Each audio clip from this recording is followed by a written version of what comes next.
नमस्कार, जय जगन्नाथ। मु कल्याणी मिश्र यूट्यूब चैनल एकेएम क्रिएशन को आपण मानकु स्वागत करुछि।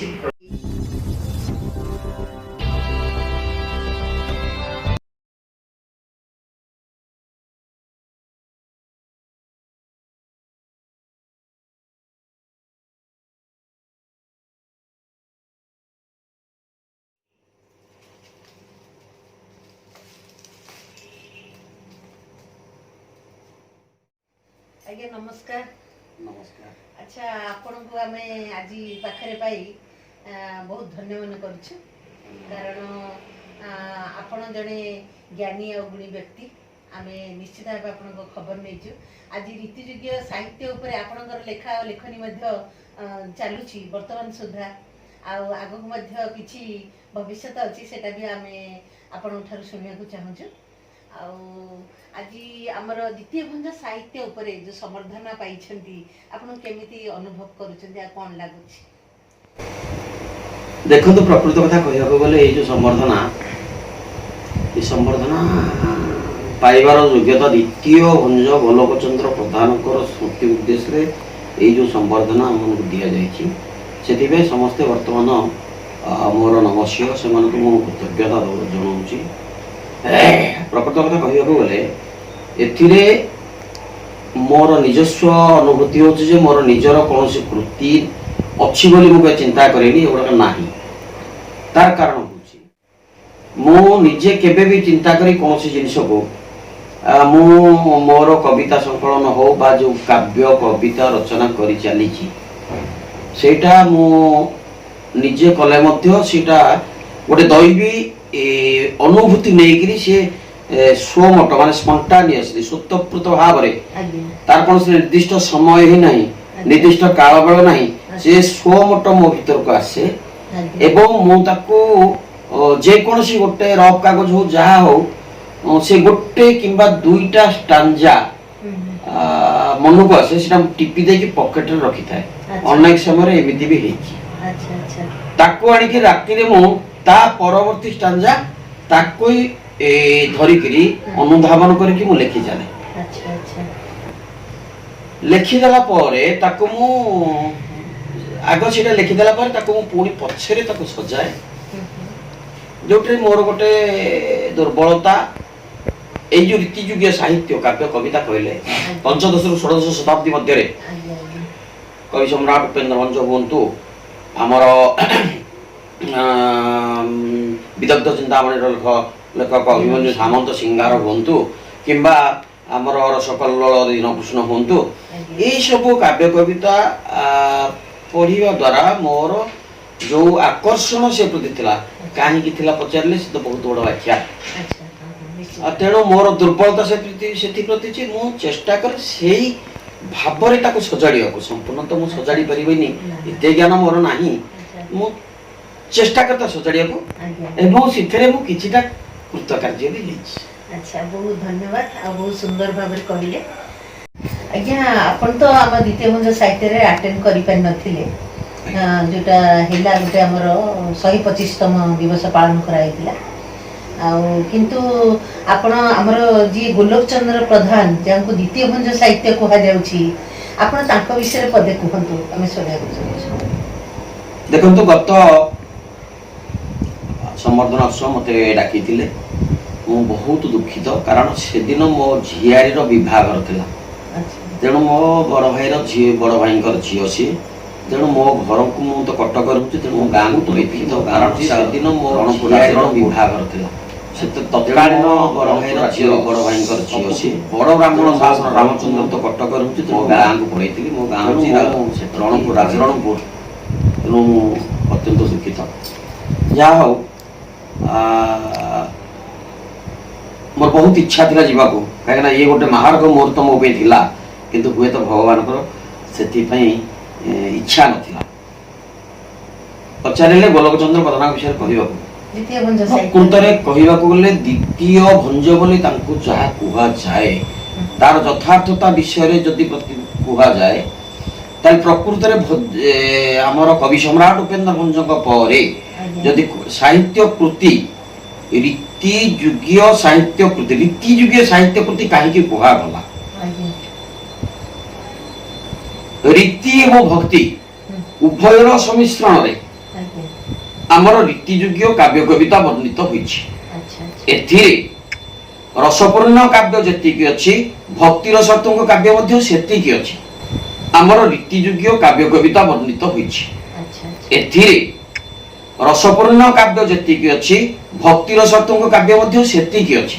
ଆଜ୍ଞା ଏବଂ ଓଡ଼ିଆ ସାହିତ୍ୟ ଜଗତରେ ଓଡ଼ିଆର ଯୋଉ ଅସ୍ମିତା, ଓଡ଼ିଆର ସାହିତ୍ୟ ଯେତିକି ପରିପୁଷ୍ଟ ଆଜି ହେଇଛି, ଆଜ୍ଞା ଚରମ ସୋପାନରେ ପହଞ୍ଚିଥିଲା ଷୋଡ଼ଶ ଶତାବ୍ଦୀରେ ଭଞ୍ଜଙ୍କ ଯୁଗରେ।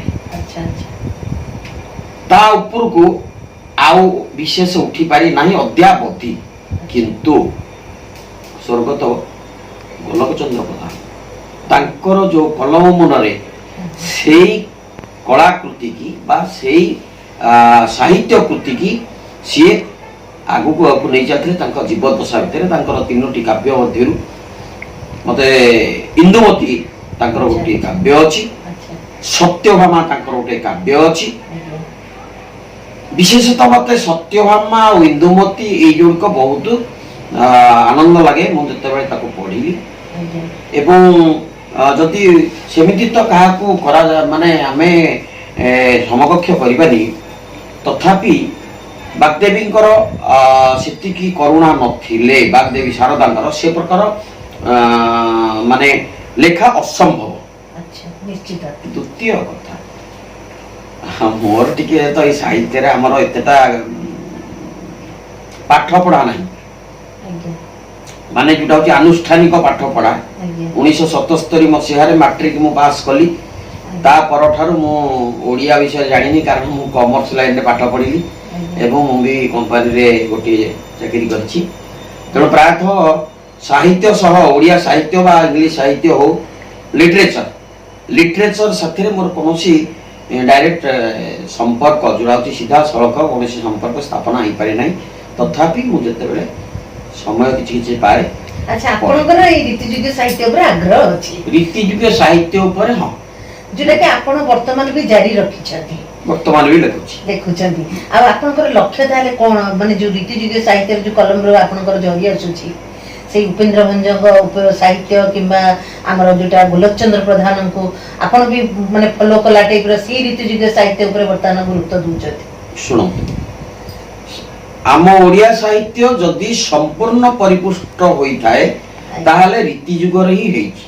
ଆଚ୍ଛା ତାପରେ ମୁଁ ଯେତିକି ସାହିତ୍ୟ ଆମର ଓଡ଼ିଆ ସାହିତ୍ୟ ଯେତିକି ପଢିଛି, ଆଜ୍ଞା ଧରନ୍ତୁ କାବ୍ୟ କବିତା ଆମର ଗଦ୍ୟ ସଂକଳନ, କାବ୍ୟ ଯୋଉଟାକ ହଉଛି ନଭେଲ୍ସ, ଆଚ୍ଛା ଯାହା ବି ପଢିଛି, ଧରନ୍ତୁ ମାଟି ମୋଟା ଗୋଟେ ସୁନ୍ଦର ନଭେଲ, ଆଚ୍ଛା କହିବାକୁ ଲାଜ ଆଚ୍ଛା ଗୋଟେ ସୁନ୍ଦର ନଭେଲ, ଆଚ୍ଛା ଏସବୁ ପଢିଛି।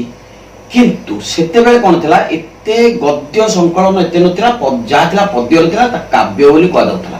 ଆଚ୍ଛା ସେଇ କାବ୍ୟ ସଂକଳନ ଯେତିକି ମୁଁ ପଢିଛି, ତା ଭିତରେ ମୋର ହୃଦବୋଧ ହେଇଛି ସମ୍ପୂର୍ଣ୍ଣ ସାହିତ୍ୟ ଯାହାକୁ କୁହାଯାଏ, ସମ୍ପୂର୍ଣ୍ଣ ସାହିତ୍ୟ, ଆଜ୍ଞା ଆଜ୍ଞା ଆଜ୍ଞା ଖଣ୍ଡିତ ନୁହଁ, ସିଏ ଥିଲା ସମ୍ପୂର୍ଣ୍ଣ ସାହିତ୍ୟ। ଆଚ୍ଛା ବର୍ତ୍ତମାନ ଆମେ କଥା କହିଲା ବେଳେ ମଧ୍ୟ ତା ଭିତରେ ଆମ ଓଡ଼ିଆ ସାହିତ୍ୟ ଭିତରେ ଅନ୍ୟ କୌଣସି ସାହିତ୍ୟ ବା ଭାଷାକୁ ଆମେ ପ୍ରୟୋଗ କରୁଛେ। ଆଜ୍ଞା ଆମର କଣ ହେଇଛି, ସମ୍ପୂର୍ଣ୍ଣ ସାହିତ୍ୟ କାହାକୁ କୁହାଯାଏ? ଗୋଟେ ଗଛ ସୁନ୍ଦର ହେଇଥିବ, ଆଜ୍ଞା ଫୁଲ ନଥିବ ଫଳ ଥିବ, ଆଜ୍ଞା ଫଳ ନଥିବ ଫୁଲ ଥିବ, ଆଜ୍ଞା ତାହେଲେ ତାକୁ ସମ୍ପୂର୍ଣ୍ଣ ବୃକ୍ଷ ଯେମିତି କୁହାଯିବ ନାହିଁ, ଆଜ୍ଞା ଆଜ୍ଞା ସେହିପରି ଆଜ୍ଞା ସାହିତ୍ୟରେ ଯଦି ଅଳଙ୍କାର, ଉପମା, ଉପମୟ, ଯମକ, ଯତିପାତ, ଆମର ଯୋଉ ମୌଳିକ ଧାରା ରହିଛି ବ୍ୟାକରଣ, ଆଜ୍ଞା ତାର ଯଦି ପ୍ରୟୋଗ ଠିକ ଭାବରେ ନ ହେଇଛି, ଆଜ୍ଞା ଆଜ୍ଞା ଛନ୍ଦ ସମାସ ଆଚ୍ଛା ଆକୁ ଯଦି ଠିକ ଭାବରେ ପ୍ରୟୋଗ ନ ହୋଇଛି, ତାହେଲେ ସାହିତ୍ୟ ଅସମ୍ପୂର୍ଣ୍ଣ ବୋଲି ଧରାଯିବ। ତାର କାହିଁକି, ଗୋଟେ ଝିଅ ଟିକି ଠିଆ କରିଦେବା, ତା ମୁଣ୍ଡ କୁଣ୍ଡେଇ ନଥିବ, ନହେଲେ ଗୋଟେ ହାତରେ କାଚ ପିନ୍ଧିଥିବ, ଆଉ ଗୋଟେ ହାତରେ ଚୁଡ଼ି ପଟେ ନଥିବ, କିମ୍ବା ତାକୁ ଯଦି ଗୋଟେ ଗହଣା ଗୋଟେ ସ୍ତ୍ରୀ ଲୋକ ପିନ୍ଧେଇ ଦିଆ ନଯାଏ, ଅଳଙ୍କାର ଅର୍ଥ କଣ? ତମେ ସ୍ତ୍ରୀ ଲୋକଟି ଅଳଙ୍କାର ପିନ୍ଧିଛ ବୋଲି ସୁନ୍ଦର ଦିଶୁଛ। ତେଣୁ ସିଏ ହଉଛି ସେଇ ସାହିତ୍ୟର ଅନ୍ୟ କଥା ହଉଛି ସାଜା ହିତଂ, ଆମର ହିତ ସାଧନ କରିଥାଏ, ତାକୁ ମା ବୋଲି କୁହାଯାଏ। तेणु ताकू जदि आम अलंकार दे सजाड़बानी ताहले सेटा गोटे जे थुंटा बरगछ परी प्रतीयमान हुए जोटा कि आज खाली प्रायतः आधुनिक लेखा गुड़ाक मुझे अभाव उपलब्धि करे मत अवश्य किसी कहीपरि मन कष्ट हुए कारण साहित्य मोर खंडित साहित्य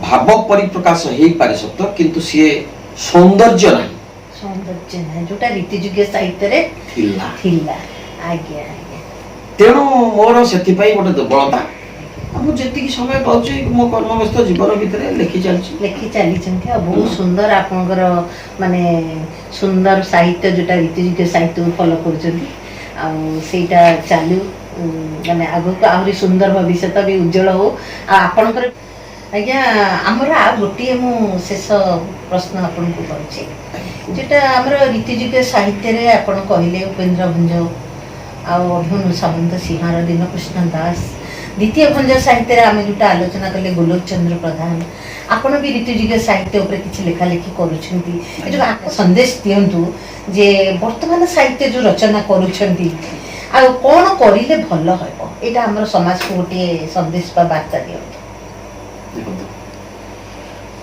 साहित्य जड़े कवि बा लेखक गोटे मन भितर उठुवा मन भितर गोटे जो भावना सृष्टि हुए ताकू से परिप्रकाश करे भाषा तेणु भाषा को जदि भाषा रे परिप्रकाश हम ताकू सावलील करने सुंदर करने दरकार एवं मौलिकताहीन जदि मौलिकता को आम बजे न रखा ताले आमर अस्मिता बोली किछि रहिबो नाही तेणु तो जोटा आप कहले समाज को वार्ता मोर विनम्र अनुरोध वर्तमान जो भाई माने भौणी माने लिखुचंती ओडिया साहित्य रे से लेखा जारी रखु किंतु आमर मौलिकता को आमे जदि हरई दबा ताहले दिन आसीबो आमे आम भाषा जगत आम भाषा बहुत दुर्बल हो तेणु आम भाषा जे केते सुंदर आउ केते होची कोन गौरव मंडित भाषा आम भाषा रे केते जे माने अर्थ रहिची ताकू आमे टिके पढ़िया दरकार आउ ताकू प्रयोग करिवा दरकार प्रयोग विधि जानिवा दरकार प्रयोग करिवा दरकार ता द्वारा होबो कोन आज जेमिति आमे कहूचे उपेन्द्र भंजक लेखा कवि सम्राट कवि सूर्य बलदेव जेमिति आमे कहूचे द्वितीय भंज गोलोक चंद्र प्रधान सेमती आसंता काली भी आम लेखाटा को पढ़ंतु आमे तांकर दायित्व बोली आमे प्रमाणित करिवा दरकार तेणु आमर मौलिकता को बजै रखु मौलिकता जदि बजै न रखिबा ताहले आम साहित्य दिन आछो आम साहित्य पूरा गोटे थुंटा बरगछ परी शाखा प्रशाखा विहीन खुंटटे ही ठिया तेणु समाज लेखक बा कवि मान मोर अनुरोध से माने एटा बजै रखुतु चेष्टा करतु चेष्टा कले किछि असुविधा नाही सबुठ गोटे अनर्घ्य मणि होची आमर ओडिया साहित्य जो मान लिखुचंती ताको म अनुरोध करिवि जे आमर जो अच्छी पूर्णचंद्र भाषा कोश से हूँ मोर आलोक वर्तिका प्रकृत में मु बहुत समय फॉलो कर व्याकरण बहुत सुंदर व्याकरण आमर टिके ध्यान दिंतु निश्चित रूप ये सब अलंकार प्रत्येक जिनिस छंद रस अलंकार सबू तारी भितर अच्छी प्रयोग करूँ आम भाषा आम लेखा आहुरी सुंदर हो पारे निश्चित भाव किंतु आमर प्रचेष्टा से दरकार जारी चैनल को आसिले बहुत सुंदर वार्ता देले आ सुंदर आलोचना प्रश्नोत्तर माध्यम आ बहुत कम समय भितर मुझे आपण पाखे आसी पहुँचली आपण भी सुंदर भाव आलोचना करें आम दर्शक मान निश्चित भाव साहित्य उपरे किसी आज पाइपारे जे कविता जोटा रीतिजुगे साहित्य आ द्वितीय भंज साहित्य आधुनिक साहित्य मध्य जोटा फरक रही सेटा भी आपन ठारू किछि निश्चित वार्ता पाइबे से धन्यवाद आपण बहुत मूल्यवान समय देइछंती नमस्कार विदाय करछाइके धन्यवाद नमस्कार तो बंधु आज मोर निश्चित भाव भिडियोटी देखिए आउ निश्चित भाव शेयर करेंगे आमिति लगिला जनइबे लाइक सब्सक्राइब करने को भूलिए नहीं कारण आपणकर निश्चित भाव जनइबा आवश्यक आउ सब्सक्राइब वन टाइम निश्चित भाव करें। नमस्कार, जय जगन्नाथ।